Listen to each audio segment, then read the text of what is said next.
We will begin our tour at the northwest corner of King and James Streets. From early days in Hamilton, this has been one of the most photographed corners in the downtown. It seems only appropriate, therefore, that one of the long-term tenants in this building was a photographic studio. Charles Schreiber Cochran moved to Hamilton in 1886 to open a photographic studio on King Street East. In 1899, the business moved to the northwest corner of King and James Streets. On the opening day, 2,000 people visited the new studio. In late 1902, Cochran sold his interests in the company to Alexander Cunningham. Cunningham continued the business in Hamilton, and in 1915 his son entered the business, and in 1923 the name changed to A.M. Cunningham and Son when the business became a partnership. In February 1926, Alexander Mackenzie Cunningham died suddenly, and his son Charles Cunningham took over the business. On January 30th, 1934, a fire destroyed or damaged 160,000 negatives, some dating back to the studio's opening. The negatives had been carefully preserved and numbered and comprised the most complete photographic record in Hamilton. Only a small number survived, and 36,000 are in the Local History and Archives Department of the Hamilton Public Library.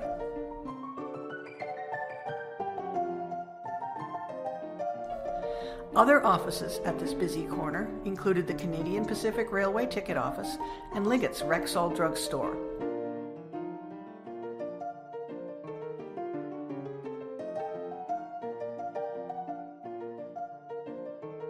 In the 1950s, the push began to focus on urban renewal in the city core. Hamilton City Council voted for a massive project that would see vast sections of downtown Hamilton demolished for new buildings and a large urban mall.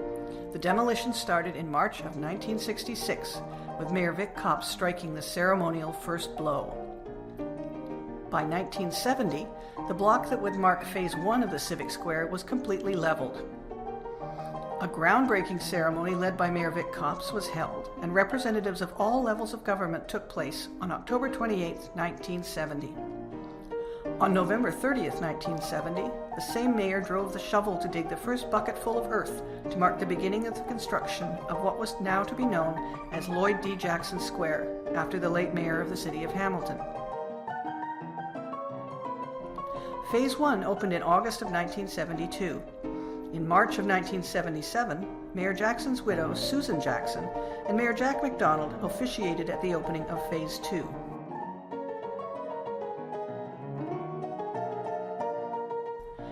This is the current entrance to Lloyd D. Jackson Square.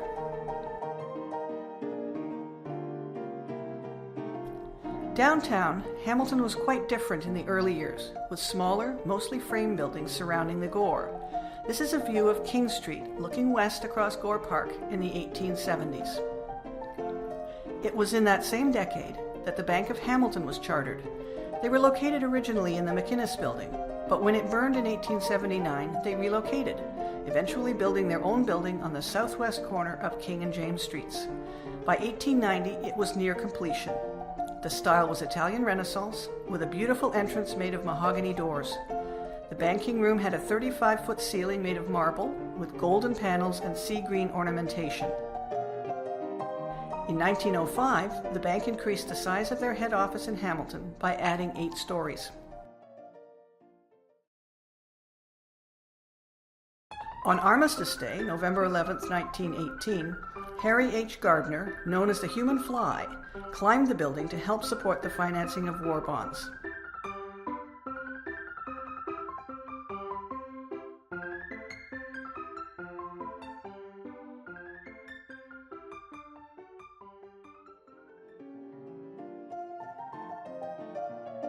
The post-war economy dealt a blow to the bank's bottom line, and in 1923 they announced a merger with the Canadian Bank of Commerce. On December 31st, 1923, the Bank of Hamilton ceased to exist, and on January 3, 1924, the building reopened as the Canadian Bank of Commerce, Bank of Hamilton Division. The Bank of Commerce merged with the Imperial Bank in 1960, becoming the Canadian Imperial Bank of Commerce, or the CIBC. In 1985, the decision was made to demolish the original building, now 93 years old. 2 towers were to be erected in 2 stages. The first tower of the bank opened in 1987, and the second tower opened in 1990. This is the current building at the site of the original Bank of Hamilton.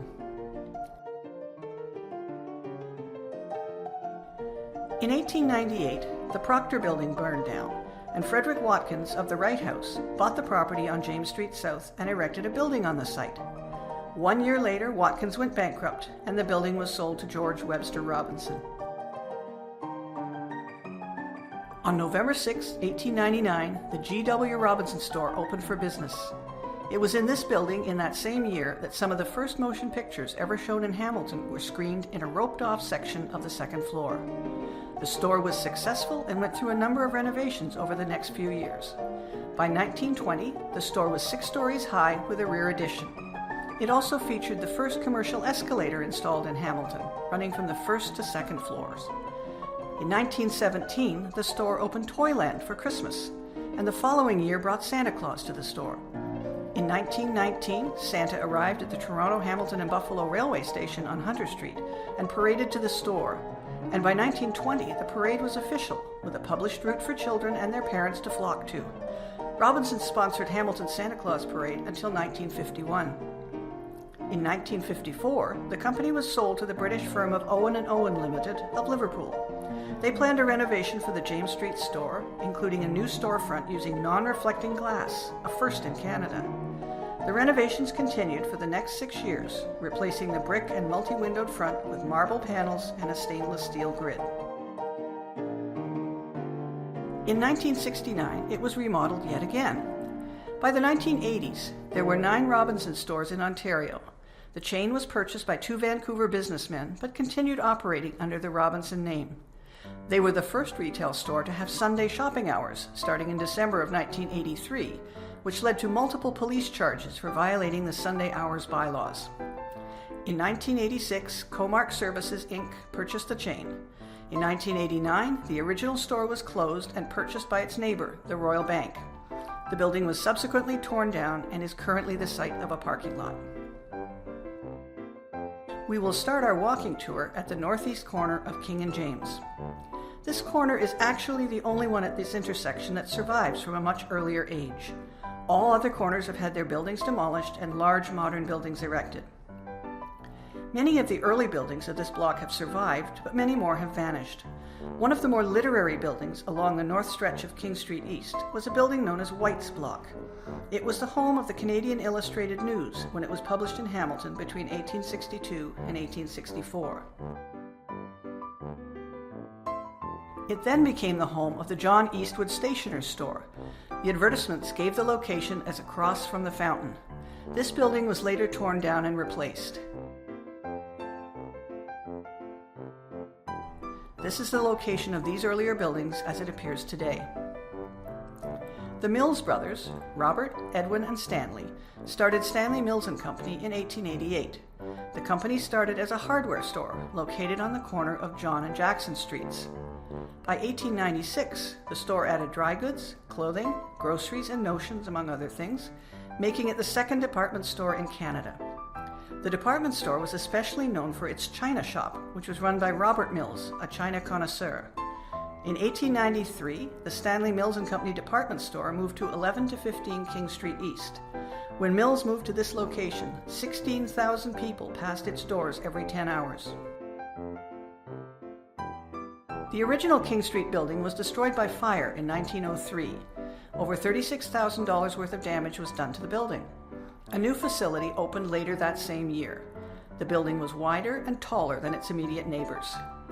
In November of 1906, the store was damaged in the violent Hamilton Street Railway strike. In 1920, The brothers became interested in real estate and sold the Mills department store. Robert Mills then opened his own store at 11 King Street with his son Herbert.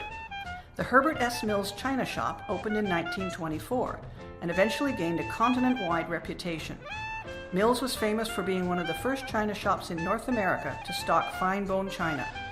The store was also well known for its clientele.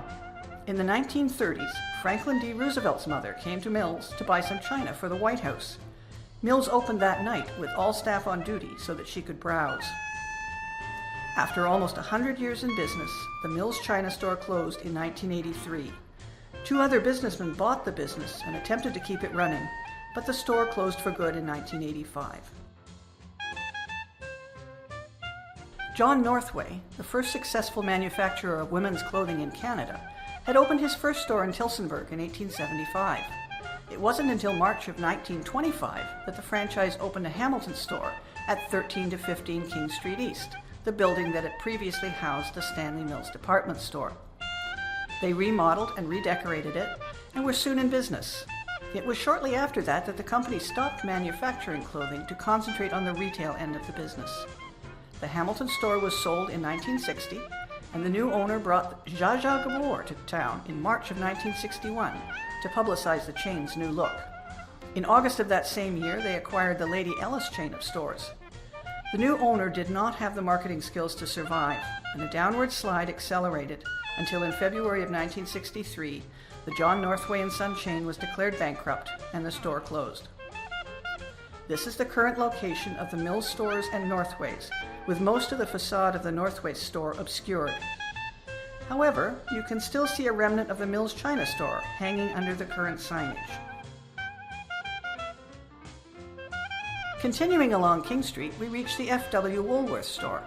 It was one in a chain of stores named for their founder, Frank Winfield Woolworth. The first Woolworth department store opened in 1879 in Utica, New York. The first purchase made, a 5-cent fire shovel, gave birth to the 5 and dime motto that would remain, characteristics of the store until its closing. The first F.W. Woolworth store to open in Canada was April 30th, 1879 in Toronto. In 1902, the first Hamilton Woolworth store was opened on King Street. There were lots of bargains and lots of products, from toilet paper to cream pies to parakeets, as period advertisements claimed. The store was to remain in this location for only 10 years when the firm decided that larger facilities were needed. The company then moved to a 3-story building where they were to remain for almost 35 years. In March 1947, a fire started in the basement of the store and by the end had completely destroyed the F.W. Woolworth building and all its contents. The 3-story building made of structural steel and reinforced concrete was destroyed. The foundation of the Wright House suffered damage, and the basement was flooded with nearly 5 feet of water, and every floor suffered smoke damage.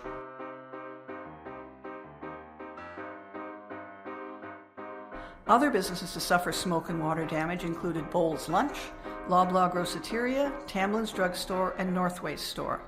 An entrepreneur from Toronto, Ed Mervish, bought out the smoke-damaged merchandise that survived and used it to open his own discount store, Honest Ed's. In 1948, a new building located on the north side of King Street between James and Houston was erected. The estimated cost of the new Woolworths was $750,000. The new location had a frontage of approximately 74 feet, which was considerably larger than the previous frontage of 56 feet. The new store was also to extend over the frontage of the former Bowles Lunch. Air conditioning and modern escalators were added. By 1961, F.W. Woolworth had become a major downtown property owner.